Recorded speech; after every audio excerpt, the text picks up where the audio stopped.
देख रहे हैं वॉइस टीवी उर्दू और मैं हूं मीर मुदस्सिर। बात मौसम की करेंगे तो टनल के आर पार अगर देखा जाए तो 2 रोज पहले सफेद चादर बिछ गई और लोगों में जो खुशी की लहर उनके चेहरों पर देखने को मिली, चाहे वो बागबान हो, कारोबार करने वाले लोग हो, जमींदार हो, वो इस बात की उम्मीद कर रहे थे कि चिलई कलान का जो मौसम है वो अब निकलने वाला है। लेकिन आखिरकार कुदरत ने सुन ली और चिलई कलान एक हफ्ता पहले गुजरने से बर्फबारी हुई। क्या इस बर्फबारी से जो इंतजामिया है वो इसके नीचे दब गई या लोगों को राहत मिली? जहां हम जम्मू श्रीनगर कौमी शाहरा की बात करेंगे, 2 रोज लगभग मुसलसल बंद रही और आज जो है ट्रैफिक के लिए इसको खोल दिया गया है। मेरे साथ इस वक्त जम्मू कश्मीर प्रदेश कांग्रेस कमेटी के साबिक चीफ वकार रसूल वानी है।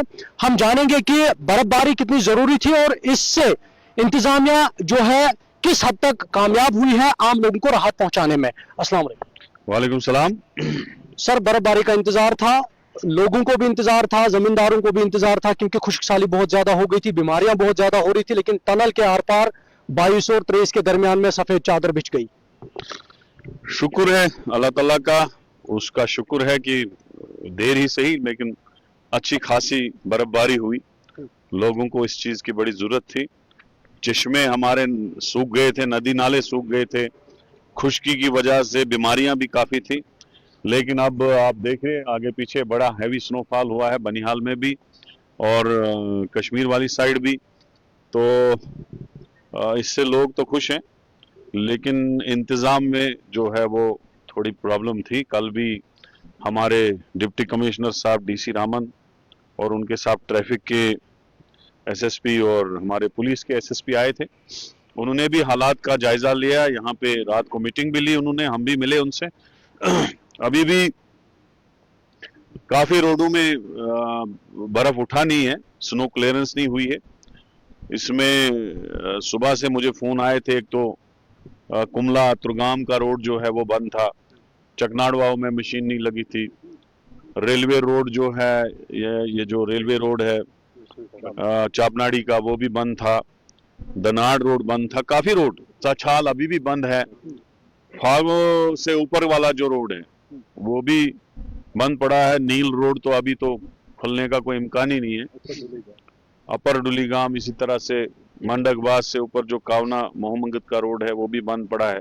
तो और भी काफी जगहों से फोन आए, जैसे पुगल है और गूल के दाड़म रिमदासा इलाका जो है कलीमस्ता, उस एरिया में भी अभी बर्फ नहीं उठाई गई है और काफी जगहों से लोगों के फोन आ रहे हैं। एडमिनिस्ट्रेशन ने कुछ रोड क्लियर किए हैं, कुछ अभी करने बाकी हैं। हालांकि कल दोबारा प्रेडिक्शन है बर्फ पड़ने की। तो हमारी यही जोरदार अपील रहेगी एलजी एडमिनिस्ट्रेशन से और खासकर यहाँ की डिस्ट्रिक्ट एडमिनिस्ट्रेशन से, डीसी साहब से, क्योंकि डिप्टी कमिश्नर बड़े, क्योंकि मुझे अफसरों ने भी कहा कि बड़े इसमें इंटरेस्ट ले रहे हैं और बड़ी ज़बरदस्त तरीके से अफसरों को बता रहे हैं कि बर्फ उठाइएगा, हम उनका शुक्रगुजार हैं। इसी तरह से पानी भी काफ़ी जगहों पे ख़त्म हुआ है, कोरा लगा है नलकों में। मंगित का रोड जो है यहाँ से ठाची से मंगित का रोड, वो भी अभी भी वहाँ मशीन नहीं लगी है। गुदड़ का रोड है चापनाड़ी का, उसमें भी मशीन नहीं लगी है।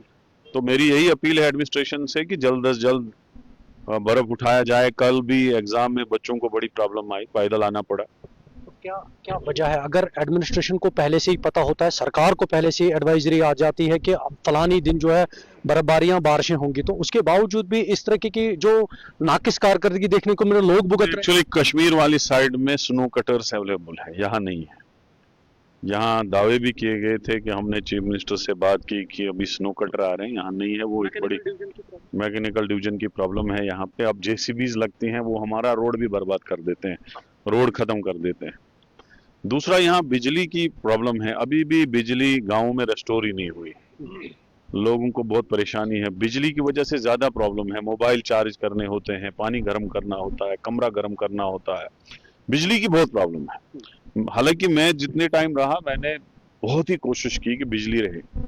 हमने तो 24-24 घंटे कंटिन्यू बिजली रखी। यहाँ पे कंटेनमेंट 1-1.5-2 घंटे होती थी टोटल, और बर्फ में मुझे याद है 3-3 फीट पड़ता था तो बिजली रहती थी। लेकिन आज थोड़ी सी भी कहीं लाइन गिरी है तो बिजली 4 दिन से खत्म है। तो कल भी हमने डिप्टी कमिश्नर साहब से कहा, तो उन्होंने कहा था हम एडिशनल स्टाफ लगा के इसको रेस्टोर करेंगे। कल छोटा मोटा टाउन तो रेस्टोर हुआ, टाउन के साथ एक दो गांव, बाकी सारा अंधेरे में था। आज उम्मीद है कि कुछ एरिया में बिजली चलनी चाहिए। मुझे लगता है सारा ही होना चाहिए था रेस्टोर, बिजली ज्यादा पोल तो गिरे नहीं है। ये एक प्रॉब्लम है। एक दूसरी प्रॉब्लम सबसे बड़ी ये है कि बर्फ से पहले एक विंड स्टॉर्म बहुत जबरदस्त आया था बनिहाल में। उसकी वजह से अब देखो मेरे घर के सामने भी गेट टूटा हुआ है, एक बहुत बड़ा बूटा गिर गया, अभी भी उठाने वाला मिला नहीं कोई। तो इसी तरह से पहाड़ी इलाकों में भी बहुत जबरदस्त मकानों के छत उड़े, मकान गिर गए हैं। तो कल जो हम डिप्टी कमिश्नर साहब से मिले, उनको हमने गुजारिश की कि इसमें कंपनसेशन बनना चाहे एसडीआरएफ में, तो उन्होंने कहा कि थोड़ा बर्फ का रेस्टोरेशन हो जाए, हम टीम भेजेंगे रेवेन्यू डिपार्टमेंट से। तो मैं आपकी चैनल से भी गुजारिश करता हूं लोगों को कि जो अपने इलाके के पटवारी है, रेवेन्यू वाले हैं, उनसे अपने एरिया को, अपना जो नुकसान हुआ है उसको दिखाइएगा ताकि उसकी असेसमेंट हो। बाकी नेशनल हाईवे का जो गाड़ियां हैं चल रही हैं, शुक्र है रब का, मुसाफिर आगे पीछे आ रहे हैं।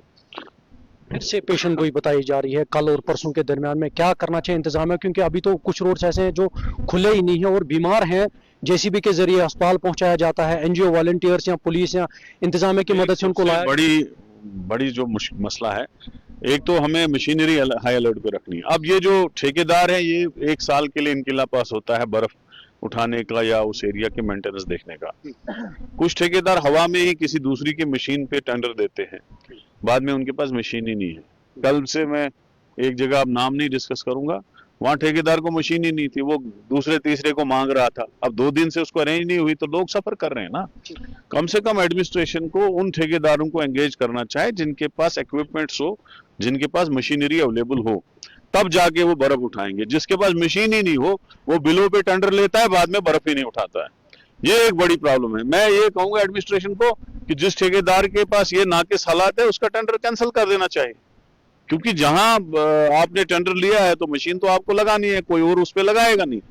और सबसे ज्यादा आती है इस वक्त पीएमजीएसवाई के रोडों पे प्रॉब्लम। वो पता नहीं, वो डिपार्टमेंट ही ठप है, पीडब्ल्यूडी तो कुछ कर ही रहा है, लेकिन पीएमजीएसवाई के रोडों पे अभी तक ये चछाल रोड तो बिल्कुल बेकार बैठा है, पीएमजीएसवाई के अंडर है, कोई मशीन ही नहीं लगा रहा है। इसी तरह से ऊपर जो डिलीगाम से ऊपर है, उसमें भी कल से प्रॉब्लम आ रही है, कोई मशीन नहीं लगा रहा है। तो पीएमजीएसवाई वालों को मैं कहना चाहता हूं कि वो इमीडिएटली मशीन लगाए, नहीं तो कल उनका पुतला हमारे से जलेगा। तो इसलिए उनको मैं कहना चाहता हूं कि उनको, आपको टाइम दे रहा हूं, ऐसा ना हो कि हमें सड़कों पे आना पड़े आपके खिलाफ। 40-40 हजार की आबादी है नील, मोह मंगित और बाकी इलाकों में जो कट ऑफ है, हेल्थ फैसिलिटीज कैसी होनी चाहिए थी इन इलाकों में? क्योंकि आज मॉडर्न जमाना है, हम डिजिटल इंडिया की बात करें। उन इलाकों की तो छोड़ो, वहां तो है ही नहीं अभी उतना। हमें बनिहाल अस्पताल की बड़ी प्रॉब्लम है। एक फिजिशियन को 1.5 साल हो गए इस गवर्नमेंट को, एक फिजिशियन को इनमें ट्रांसफर कराया था बनिहाल, उसका भी परसों एमएलए रामबन ने ट्रांसफर ऑर्डर कैंसिल करवाया। और मुझे समझ नहीं आ रहा है यहाँ कर क्या रहे हैं ये लोग। पिछले दिनों गायनोकोलॉजिस्ट वो जो डॉक्टर मनाहस है, उसको अटैच किया, लेकिन उसकी जगह तो अब 4 महीने हो गए तब से। तो हमें तो अपने अस्पताल की प्रॉब्लम है, जो सबसे बड़ा अस्पताल है उसकी प्रॉब्लम है। वहां दावे कुछ नहीं, आप जाओ चेक करो, उनका वो डिटेल निकालो, उनको बीएमओ से ले लो कि आप अपना दिखाओ, स्टाफ कितना है, सैंक्शन कितना है, गायब कितना है। कंसल्टेंट एक भी नहीं है, एक डॉक्टर फरीद है 7 कंसल्टेंटों में 1 कंसल्टेंट है। तो शर्म आनी चाहिए। प्रॉब्लम, हालात हमारे अस्पताल की खराब है। मेडिकल असिस्टेंट, मेडिकल सीनियर में फार्मासिस्ट नहीं है अस्पताल में, बहुत 50% से ज्यादा अस्पताल खाली है। ओपीडी हमारी खत्म हो चुकी है। तो हमें लोगों को तकलीफ है, इसलिए लोगों की तकलीफ दूर करना गवर्नमेंट का और सरकार का फर्ज है। Thank you. ये हमारे साथ वकार रसूल वानी थे जो बात कर रहे थे और ये सरकार को आगाह कर रहे थे कि जो टनल के आर पार बर्फबारी हुई जिसकी वजह से लोगों को तरह तरह की मुश्किलात का सामना रहा। हालांकि देखा जाए तो रामबन के जो कुछ इलाके हैं, नील, महू मंगित या जो बाकी इलाके हैं, सराची है, इन इलाकों में जमकर बर्फबारी हुई और अभी भी सड़कों पर मशीन नहीं लगाई गई ताकि सड़कों को बहाल किया जाए। ऐसे में लोगों को भी काफी मुश्किलात का सामना है। तो इंतजामिया और सरकार को चाहिए कि वो मुदाखलत करे और जल्द इन सड़कों को बहाल करे ताकि आवाम को मुश्किलात से निजात मिल सके। वॉइस टीवी उर्दू के लिए फिलहाल इतना ही। मीर मुदस्सिर को दीजिए इजाजत। अल्लाह निगहबान।